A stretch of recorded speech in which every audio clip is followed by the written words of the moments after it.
Bonjour à tous, bonjour à toutes. Aujourd'hui, je voulais parler d'un sujet qui est un peu disons, un sujet tarte à la crème, au sens une évidence en apparence, dans la question de l'accompagnement des soignants, des thérapeutes, des accompagnants, tout simplement, quel qu'il soit, c'est la bientraitance.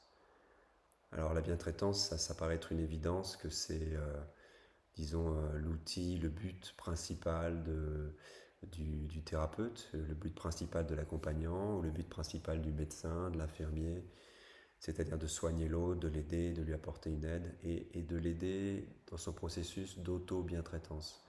C'est-à-dire d'avoir non seulement une bienveillance naturelle envers lui, mais que lui puisse se permettre, se développer une bienveillance envers lui-même. Par contre, ce qu'on ne dit pas assez souvent, et c'est ce que j'ai malheureusement remarqué dans beaucoup d'accompagnements, beaucoup d'accompagnants, chez beaucoup d'accompagnants, c'est que la notion de bientraitance ou de bienveillance envers l'autre efface souvent la notion de bientraitance envers soi-même, c'est-à-dire envers soi-même l'accompagnant, envers soi-même le soignant, envers soi-même le thérapeute. De mon point de vue, charité bien ordonnée commence par soi-même et aime ton prochain comme toi-même. Ce qui veut dire que ça doit être une réciprocité instantanée. Ça ne nécessite pas forcément que le patient soit bienveillant envers le thérapeute, mais ça nécessite au minimum que le thérapeute ou que l'accompagnant soit bienveillant autant envers son accompagné qu'envers lui-même. Alors je vais imager mon propos.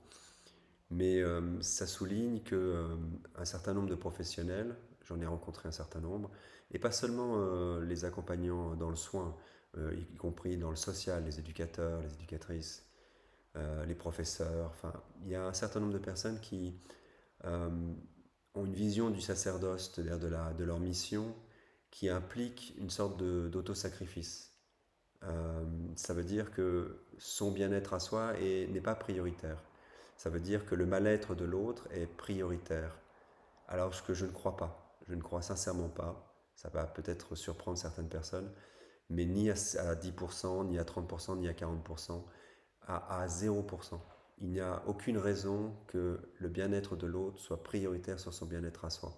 Inversement, bien sûr, le bien-être personnel n'est pas prioritaire sur le bien-être de l'autre. En fait, c'est les deux en même temps.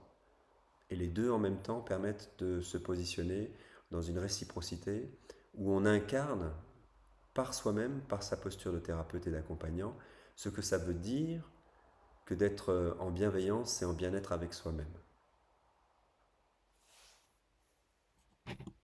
Alors je vais exemplarifier un peu mon propos sur cette question de la bientraitance et donc sur le fait que la bientraitance c'est aussi une question d'ajustement des conditions dans lesquelles l'accompagnement va pouvoir se faire. Et donc pas non pas se mettre dans une posture où coûte que coûte, quoi qu'il arrive, il faudrait réussir cet accompagnement.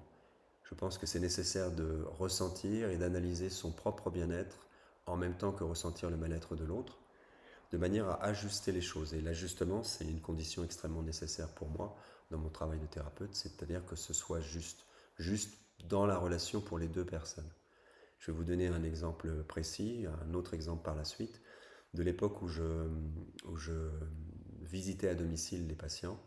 Donc j'étais psychologue dans un service infirmier et je devais aller voir cet homme qui avait un sida avéré, qui avait eu des maladies opportunistes et qui avait entraîné des problèmes neurologiques, qui ont entraîné une déformation de sa bouche, qui quand il parlait lui faisait cracher des postillons.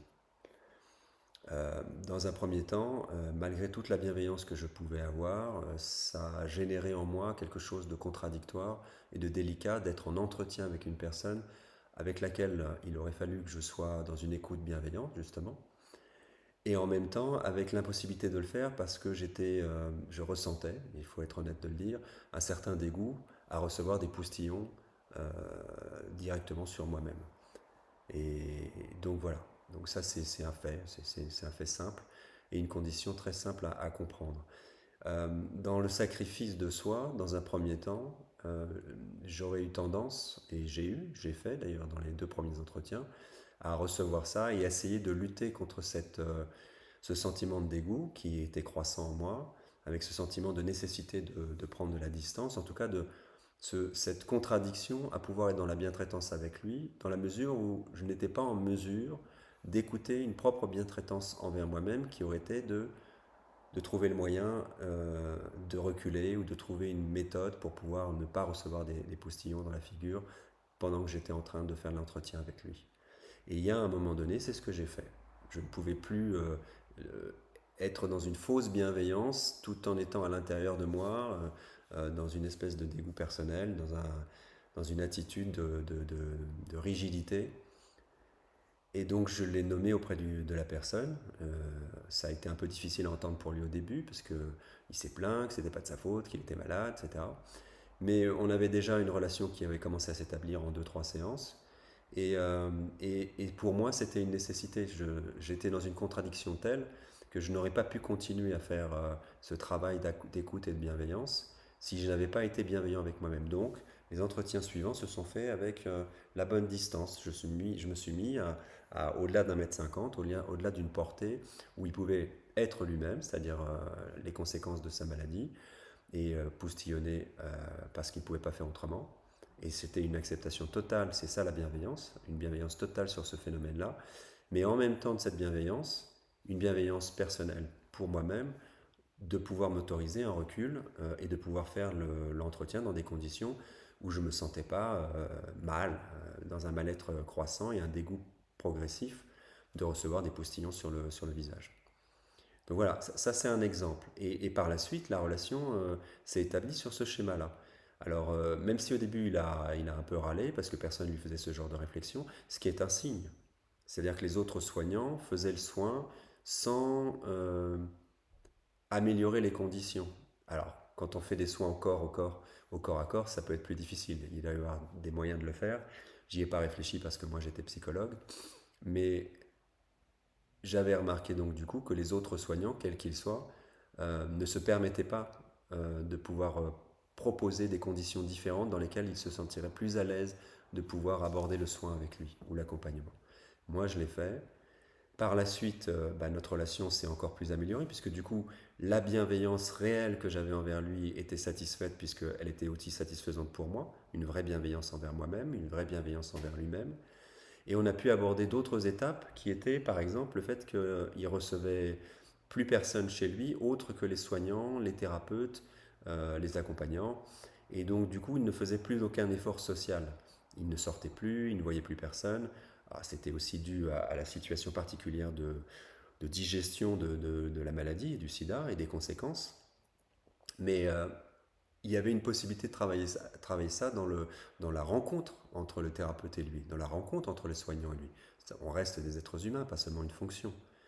Et donc je lui ai nommé que quand il me recevait souvent en slip, en t-shirt dégueulasse, sans faire aucun effort particulier, et que dans une relation humaine naturelle, normale, même fût-elle dans un rapport professionnel, le minimum c'était de faire un effort pour que l'autre puisse se sentir bien aussi. Et donc, du coup, c'était aussi une manière de me sentir respecté et de respecter mon besoin d'avoir en face de moi quelqu'un qui pourrait être plus respectueux aussi de ma personne. Là encore, on pourrait discuter, des personnes pourraient dire mais non, c'est pas de sa faute, pauvre petit. Et c'est vrai qu'il y a un certain nombre de choses dans sa situation qui ne sont pas forcément de l'ordre de sa responsabilité. Mais la situation actuelle et la possibilité d'améliorer les conditions est de l'ordre de la responsabilité de chacun. Et donc, c'est ce qu'on a fait, c'est ce que j'ai nommé. Et en fait, du fait du précédent avec les postillons et de l'évolution de notre relation thérapeutique, il a commencé à s'habiller plus proprement. Et pas seulement pour moi au début, mais ensuite pour les autres professionnels aussi. Et donc notre relation a continué à évoluer dans une bienveillance réciproque. Imaginez que je n'ai pas nommé dès le départ la question des postillons, que je n'ai jamais nommé la question de la vestiture et du fait d'être accueilli, en fait, tout simplement, et d'accueillir chez soi aussi. Notre relation n'aurait jamais évolué en manière thérapeutique comme elle l'a évolué. Par la suite, on a même pu sortir dehors dans le parc, puisqu'il était devenu plus présentable, que notre relation nous permettait de le faire. Et donc, quand j'ai fini de travailler dans ce service, quelques années plus tard, je me souviens, Je l'ai croisé, il était sorti, il était en dehors de chez lui, dans un métro, en train d'attendre un rendez-vous qu'il avait. Ça veut dire qu'il avait évolué socialement suffisamment maintenant pour pouvoir sortir de chez lui, accepter la situation dans laquelle il était et la laisser s'améliorer du mieux qu'il pouvait. Ça, c'est de l'accompagnement et ça, c'est de la bientraitance réciproque.